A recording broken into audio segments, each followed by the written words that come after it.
Atos dos Apóstolos, capítulo 3, apenas o verso 19.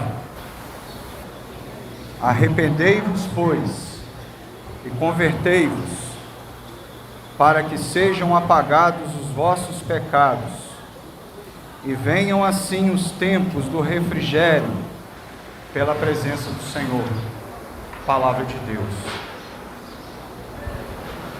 Lucas vai narrar para nós aqui em Atos, ao escrever Atos dos Apóstolos, dentro do capítulo 3, que Pedro e João subiam juntos à hora da oração ao templo, e que ao se aproximarem do templo se depararam com um homem que era trazido para ser colocado à porta do templo, chamada Formosa, homem esse que, segundo a própria palavra de Deus, era coxo desde a sua nascença. E diz a palavra de Deus que este mesmo homem, ao olhar para Pedro, ao olhar para João, ele espera receber alguma coisa deles, de Pedro e de João. Isto porque este homem, que era coxo, que todos os dias era colocado à porta do templo, ele estava ali para pedir esmolas. E ao ver Pedro e João se aproximar, ele fica meio que aguardando, ele meio que fica esperando receber alguma coisa daqueles homens. E Pedro então, ao se aproximar daquele homem, olha para ele, entendendo, vendo, reconhecendo a situação daquele homem. Pedro então vai dizer: eu não tenho prata e nem ouro, mas o que eu tenho, isto eu te dou. Em nome de Jesus o Nazareno, levanta-te e anda. É o que vai nos narrar o verso 6 do capítulo 3 de Atos dos Apóstolos. E Pedro, como era um homem tomado da presença, da unção do Senhor Jesus, porque Pedro já havia se convertido, momentos antes, tempos antes, Pedro havia se convertido quando ele encontra com Jesus, já ressurreto na areia de uma praia, e ali Pedro se converte. E aqui Pedro, dentro dessa passagem narrada por Lucas, Pedro e João a caminho do templo, a hora da oração, diz o texto, eles se encontram com esse homem que era coxo, que esperava, que aguardava por um milagre na sua vida, talvez, não sei, quem sabe, porque a palavra não fala a respeito disso. Mas ele olha para aqueles dois homens de Deus, Pedro e João, esperando receber esmola, dinheiro.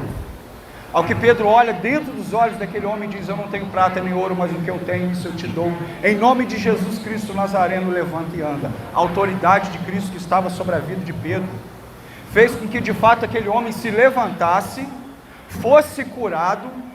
E diz o texto que esse mesmo homem entra com Pedro e João no templo, louvando, adorando, glorificando, pulando, louvando e bendizendo o nome do Senhor pelo que havia acabado de acontecer na sua vida. Talvez muitos aqui hoje estejam coxos, talvez muitos aqui hoje estejam nessa mesma situação que esse homem, não pedindo esmolas, mas talvez carecendo de um milagre de Deus na sua vida. E Deus está dizendo para você: levanta-te, anda, porque eu sou contigo. A palavra de Deus a todo momento nos prega em relação a isso. E ao que aquele homem entra pelo templo, lá dentro, pulando, adorando, louvando, ele acaba sendo reconhecido por todos, porque ele era um homem reconhecido de todos. Ao que todos aqueles que viram aquela situação ficaram maravilhados. Mas o que aconteceu? O que está acontecendo? E nesse exato momento então Pedro vai fazer uma severa pregação para todas aquelas pessoas, expondo para eles a real necessidade de arrependimento e de conversão.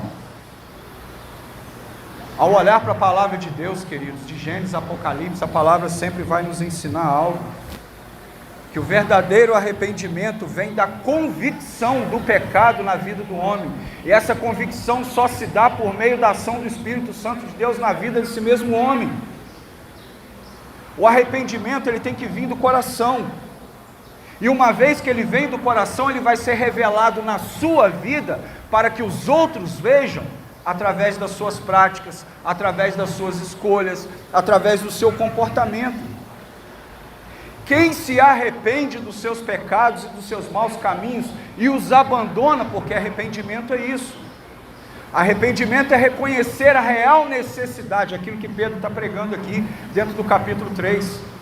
Arrependimento é reconhecer a real necessidade de conversão e abandonar as práticas do velho homem. Então, quem se arrepende de verdade passa a ter uma atitude diferente, junto de atitudes e escolhas também diferentes. E Pedro também está pregando isso dentro do templo. Deus tem te guardado, Deus tem te protegido, Deus tem tido misericórdia da sua vida, Deus tem derramado graça dele sobre a sua vida, Deus tem abençoado os teus caminhos.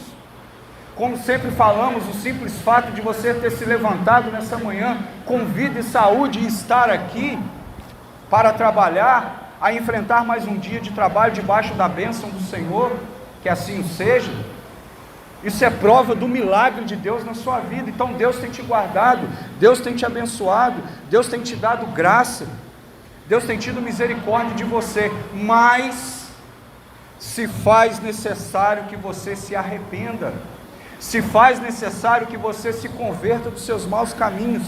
E o que a Bíblia vai me falar sobre arrependimento? Eu acabei de ler, é o verso 19 do capítulo 3 de Atos, quando diz: arrependei-vos, pois, e convertei-vos. Para quê? Para que sejam apagados os vossos pecados. Para quê? Para que venham assim os tempos do refrigério pela presença do Senhor na sua vida. Meus irmãos, o arrependimento e a conversão precedem a salvação. E só irá encontrar salvação na pessoa de Cristo, e a salvação só existe na pessoa de Cristo, não existe outro caminho. Só encontrará a salvação na pessoa de Cristo aqueles que verdadeiramente de coração reconhecerem que precisam se arrepender e se converter dos seus pecados e dos seus maus caminhos. Arrependa-se, converta-se, porque o tempo do refrigério do Senhor está muito próximo. Que Deus te abençoe no nome de Jesus.